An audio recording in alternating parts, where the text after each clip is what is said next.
नमस्कार मेरे नौजवान साथियों, कैसे हैं आप सब? आशा करते हैं आप सभी स्वस्थ और प्रसन्न होंगे तथा लगातार सीख रहे होंगे। दोस्तों, हम बात कर रहे हैं आपसे प्राकृतिक वनस्पतियों के बारे में, ठीक है? तो हमने प्राकृतिक वनस्पतियों के अंतर्गत पार्ट 1 और पार्ट 2 वीडियो बनाए हैं, ठीक है? जिसमें हमने देखा था कि उष्णकटिबंधीय वर्षा वन क्या होते हैं और कहाँ पर पाए जाते हैं। इन चित्रों के माध्यम से भारत में पाई जाने वाली वनस्पतियों को देखा था, ठीक है। इसके अलावा हमने आपसे बताया था कि कटीली झाड़ियाँ झाड़ियाँ कहाँ पाई जाएंगी, पतझड़ वन कहाँ पे पाए जाएंगे आपके, ठीक है। और पर्वतों का वनस्पतियों में क्या रोल होता है। इसके बाद हमने बताया था कि भारत में 5 प्रकार के वन पाए जाते हैं, उनके नाम भी बताए थे, ठीक है। इसके बाद हमने उष्णकटिबंधीय वर्षा वन की बात की थी, उसके क्षेत्र बताए थे आपको। उष्णकटिबंधीय वर्षा वनों की विशेषताएं क्या होती हैं ये भी बताया था।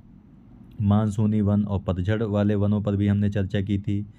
ये कहाँ पर पाए जाते हैं, इनके अंतर्गत कौन कौन से वृक्ष आते हैं, इसके अलावा इनके क्षेत्र कौन कौन से हैं। और ये भी बताया था कि उष्णकटिबंधीय मानसूनी वनों की प्रमुख विशेषताएं क्या होती हैं और इनमें प्रमुख अंतर क्या होते हैं दोनों में, यानी सदाबहार वन और पतझड़ वाले वनों में क्या अंतर है, ठीक है। यहाँ तक हमने बात की थी। चलिए आज शुरुआत करते हैं आपसे वनस्पतियों के अंतर्गत वीडियो के पार्ट 3 पार्ट का, ठीक है। तो चलिए बात करते हैं आपसे कटीले वन और झाड़ियाँ, या इन्हें हम मरुस्थलीय वनस्पति भी कहते हैं। मरुस्थलीय वनस्पति के नाम से भी जाना जाता है। और मरुस्थलों में दोस्तों आपको पता है कि जो तापमान होता है यानी टेम्परेचर होता है वो बहुत ज़्यादा होता है, और जो रेनफॉल होती है वो बहुत कम होती है या ना के बराबर ही होती है, ठीक है। तो देखते हैं भारत के जिन क्षेत्रों में 70 सेंटीमीटर से भी कम वार्षिक वर्षा होती है वहाँ कटीली वन या झाड़ियाँ पाई जाती हैं। उदाहरण के लिए पश्चिमी भारत कहने का मतलब है आपका थार का मरुस्थल और वृष्टि छाया प्रदेश, ठीक है। यहाँ वर्षा कम होने के कारण कटीले वन पाए जाते हैं, अर्थात इनकी पत्तियाँ कांटेदार होती हैं जिससे वाष्पीकरण कम हो तथा वृक्ष जीवित रह सकें। तो आपको ये भी याद रखना है कि यानी जो झाड़ियाँ होती हैं उनमें कटीली पत्तियाँ क्यों पाई जाती हैं, यानी जो पत्तियाँ होती हैं वो कांटों में तब्दील हो जाती हैं, क्यों? ताकि वाष्पीकरण कम हो और वृक्ष जीवित रह सकें। इनके अंतर्गत जो प्रमुख वृक्ष होते हैं आपके वो निम्न हैं, जैसे बबूल, खजूर, नागफनी, खेजड़ा, बेल और करीम आदि ये प्रमुख वृक्ष हैं जो इन्हीं प्रकार की यानी कटीली झाड़ियाँ और वनस्पतियों के अंतर्गत आते हैं।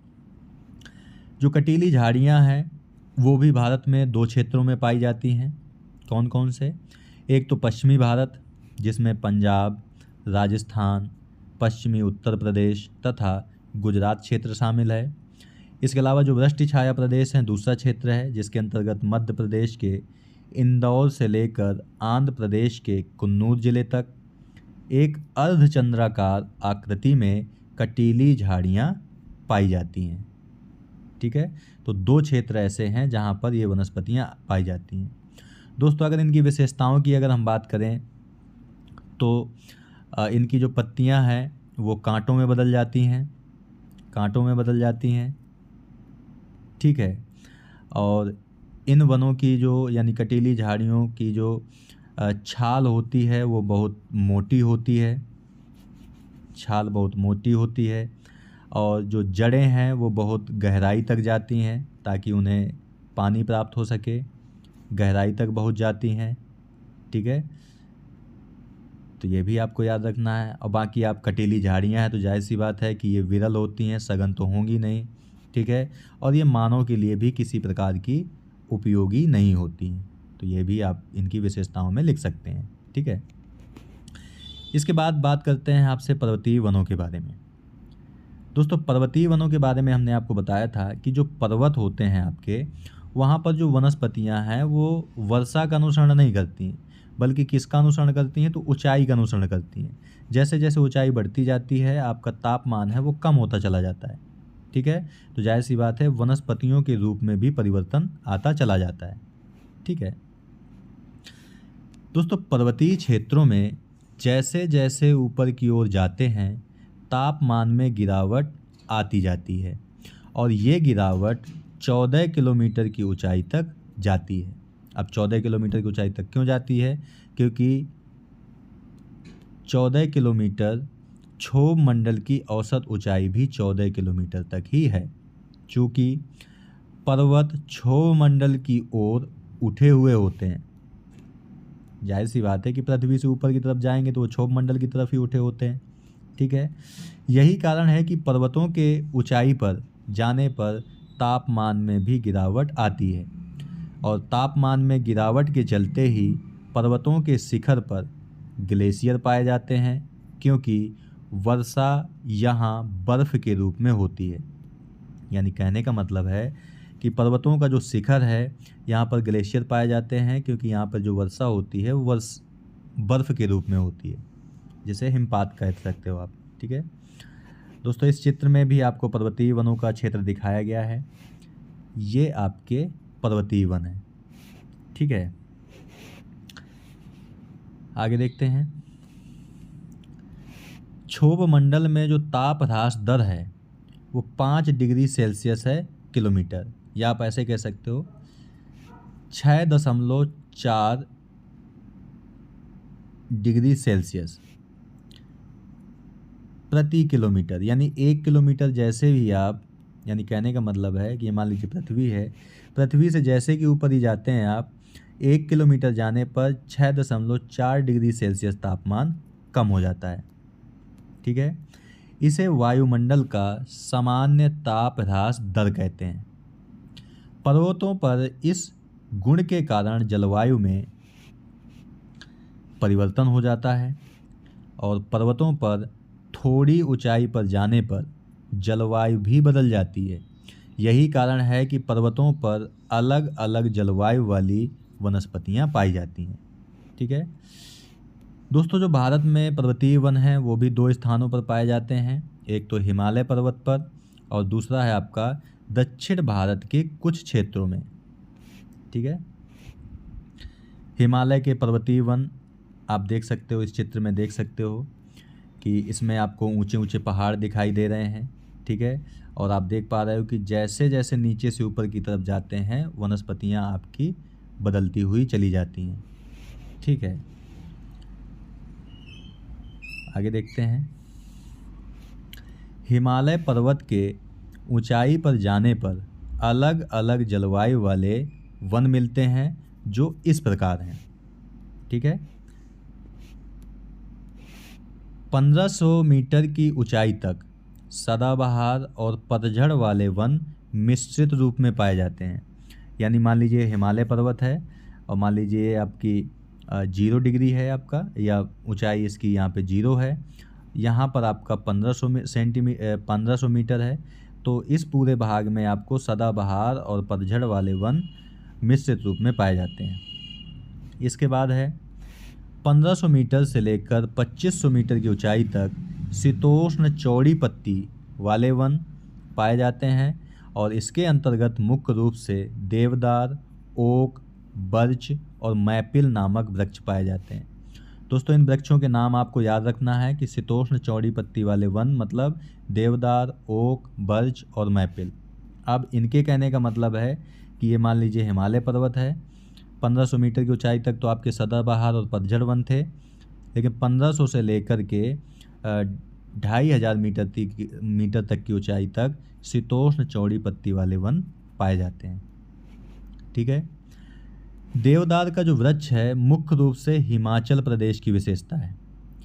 पश्चिमी हिमालय के 3 राज्यों जम्मू कश्मीर, हिमाचल प्रदेश और उत्तराखंड में शीतोष्ण जलवायु की पेटी में ये वृक्ष पाए जाते हैं। ठीक है, इसके बाद है आपका 2500 मीटर से लेकर 4500 मीटर की ऊंचाई तक कोणधारी वन पाए जाते हैं। ठीक है, यानी अब कहने का मतलब है कि 2500 मीटर की ऊंचाई से लेकर के 4500 मीटर की ऊंचाई तक कोणधारी वन पाए जाते हैं। और ये जो कोणधारी वन हैं इनमें कुछ प्रमुख वृक्ष इस प्रकार हैं: चीड़, स्प्रूस, फर, शनोवर और ब्लू पाइन। तो इन वृक्षों के नाम भी आपको याद रखने हैं। ठीक है, इसके बाद है आपका 4500 मीटर से 4800 मीटर की ऊंचाई तक, इसमें टुंड्रा वनस्पति पाई जाती है। ठीक है, टुंड्रा वनस्पति बर्फीले क्षेत्र में उगने वाली एक घास है जिसमें काई, घास और लाइकेन आदि शामिल है। ठीक है, इसके बाद है आपका 4800 मीटर से अधिक ऊंचाई, तो इसके ऊपर जाने पर वनस्पतियां नहीं पाई जाती क्योंकि 4800 मीटर के ऊपर संपूर्ण क्षेत्र में बर्फीला है, यानी संपूर्ण क्षेत्र में बर्फ जमी होती है। दोस्तों इस चित्र में भी आपको ऊंचाई के अनुसार दिखाया गया है, लेकिन अभी तक हमने आपको जो बताया उसमें हमने बताया कि ये मान लीजिए आपका हिमालय पर्वत है। ठीक है, तो 1500 मीटर ऊंचाई तक सदाबहार और पतझड़ वाले वन मिश्रित रूप में, 1500 से लेकर 2500 मीटर तक की ऊंचाई तक चौड़ी पत्ती वाले शीतोष्ण वन, 2500 से लेकर के 4500 मीटर की ऊंचाई तक आपके कोणधारी वन, 4500 से लेकर 4800 तक 4500 से लेकर 4800 तक आपके टुंड्रा वनस्पति। ठीक है, और 4800 से ऊपर आपकी कोई भी वनस्पति नहीं पाई जाती क्योंकि यहाँ पर बर्फ ही बर्फ जमी रहती है। ठीक है, तो ये तो हिमालय का था। अब इस चित्र में अगर आप देखें ध्यान से तो इसमें दिखाया गया है कि हाई एल्टीट्यूड जोन्स यानी ऊंचाई वाले जोन्स ऑन हिमालय। ठीक है, तो इसमें आप देख सकते हैं कि सबसे पहले सब इक्वेटोरियल रेन फॉरेस्ट यानी कि आपके उपविश्वतीय वर्षा वन, इसके बाद है एवरग्रीन ट्रॉपिकल फॉरेस्ट यानी सदाहरित वन, इसके बाद है डिसिडियस ब्रॉड लीफ फॉरेस्ट यानी कि चौड़ी पत्ती वाले पतझड़ वन, इसके बाद है कॉनीफेरस फॉरेस्ट यानी कोणधारी वन, इसके बाद है सब अल्पाइन मीडोस यानी कि उप अल्पाइन फॉरेस्ट, इसके बाद है अल्पाइन मीडोस यानी अल्पाइन वन। ठीक है, इसके बाद है इटर्नल स्नो एंड ग्लेशियर्स यानी इसके ऊपर आपकी बर्फ ही बर्फ जमी रहती है इसलिए कुछ नहीं पाया जाता है। ये आपकी टुंड्रा वनस्पति वाला क्षेत्र बता रहा है आपको। ठीक है, तो इस चित्र में भी आप अच्छे से समझ सकते हो। इसके बाद है कि जो पर्वतीय वन है दक्षिण भारत के कुछ हिस्सों में भी पाए जाते हैं। तो दक्षिण भारत में पर्वतीय वन मुख्य रूप से नीलगिरी के दक्षिण में अन्नामलाई के दक्षिण में पालनी पहाड़ियों पर पर्वतीय वन पाए जाते हैं। यानी कौन कौन सी पहाड़ियों पर? तो नीलगिरी, अन्नामलाई और पालनी पहाड़ियों पर भी आपके सदाबहार वन ये पर्वतीय वन पाए जाते हैं। इन तीनों पहाड़ियों के कुछ कुछ क्षेत्रों में शीतोष्ण वन पाए जाते हैं जिन्हें दक्षिण भारत में शोला के नाम से जाना जाता है। ठीक है दोस्तों, एक हमने आपको बताया था कि शोला ये क्या था? ये महाराष्ट्र में या उत्तरी सह्याद्री में सदाबहार वनों को हम क्या कहते हैं? शोला कहते हैं। और दक्षिण भारत में पर्वतीय वनों को भी यानी नीलगिरी, अन्नामलाई और पालनी पहाड़ियों पर शोला कहते हैं। लेकिन डिफरेंस आपको याद रखना है, इसमें सरौता वाला सा है और इसमें सीटी वाला सा है।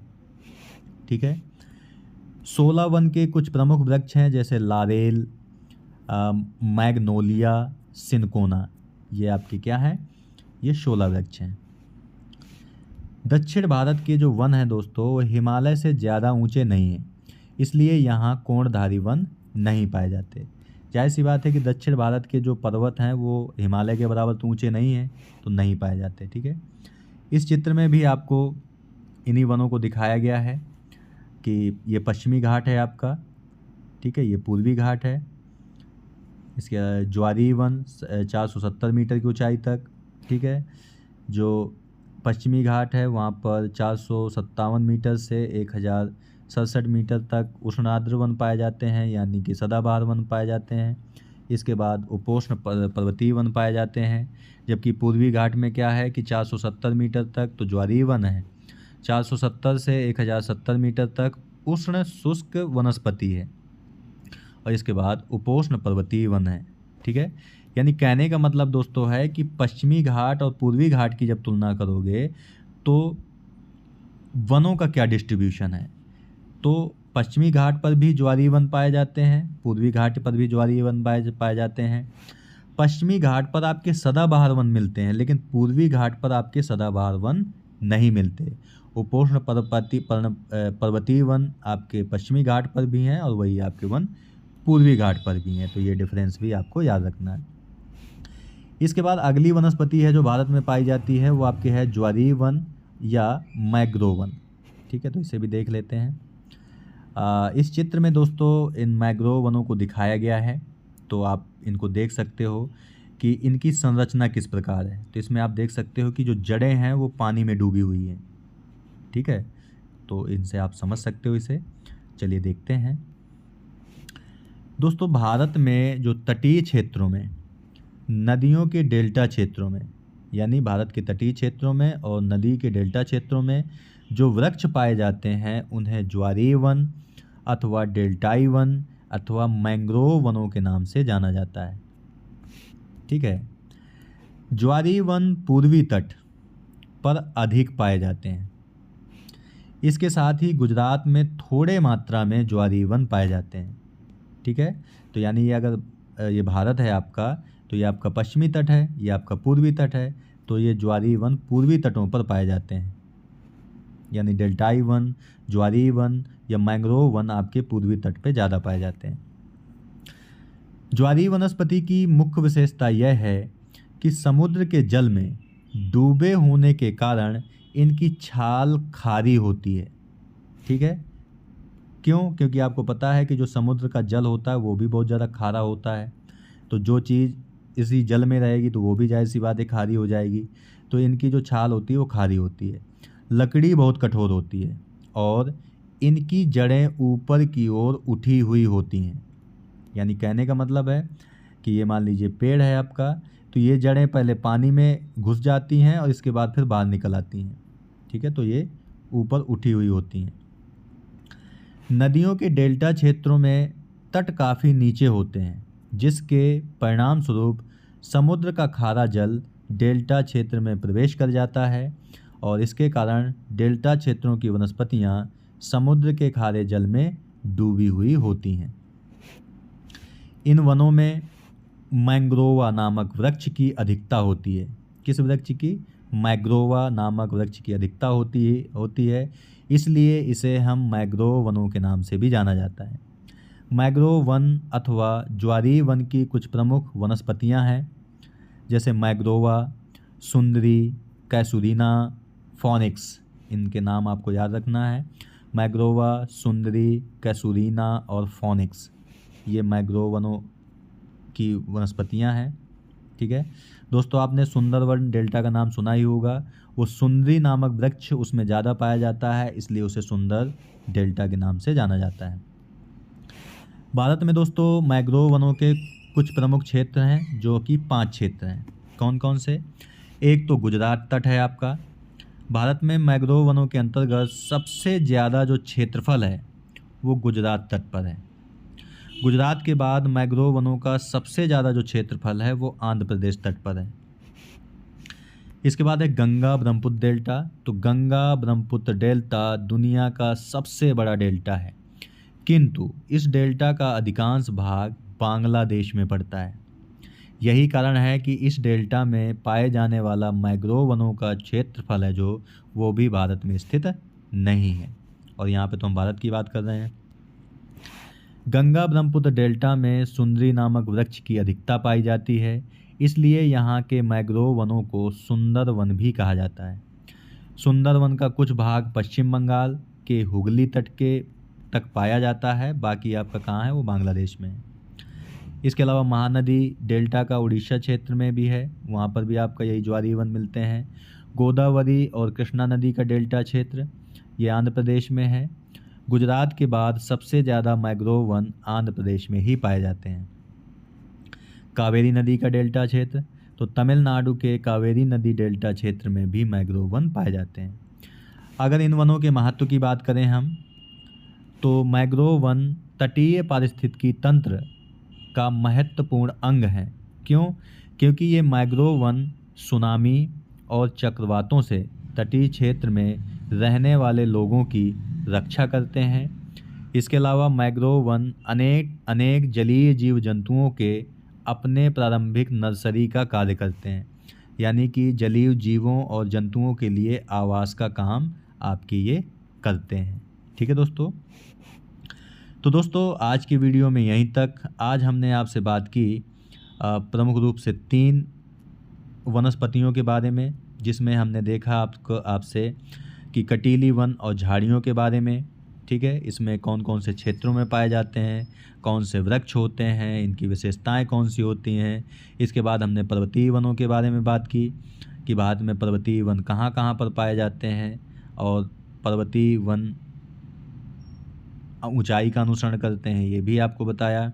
ठीक है, इसके बाद हमने हिमालय पर्वत पर 1500 मीटर की ऊंचाई तक कौन से वृक्ष हैं, 15 से 2500 मीटर तक कौन से वृक्ष हैं, 25 से 4500 मीटर तक कौन से वृक्ष हैं, 4500 से 4800 मीटर तक कौन से वृक्ष हैं, और 4800 मीटर से अधिक पर आपकी बर्फ़ ही बर्फ़ जमा है, वहाँ पर कोई वनस्पति नहीं पाई जाती। ठीक है, इसके बाद हमने दक्षिण भारत की कुछ पहाड़ियों पर पाए जाने वाले वनों के बारे में बताया। इसके बाद पश्चिमी घाट और पूर्वी घाट पर पाए जाने वाले वनस्पतियों के अंतर को भी देखा। इसके बाद हमने ज्वारीय वन और मैंग्रोव वनों पर बात की।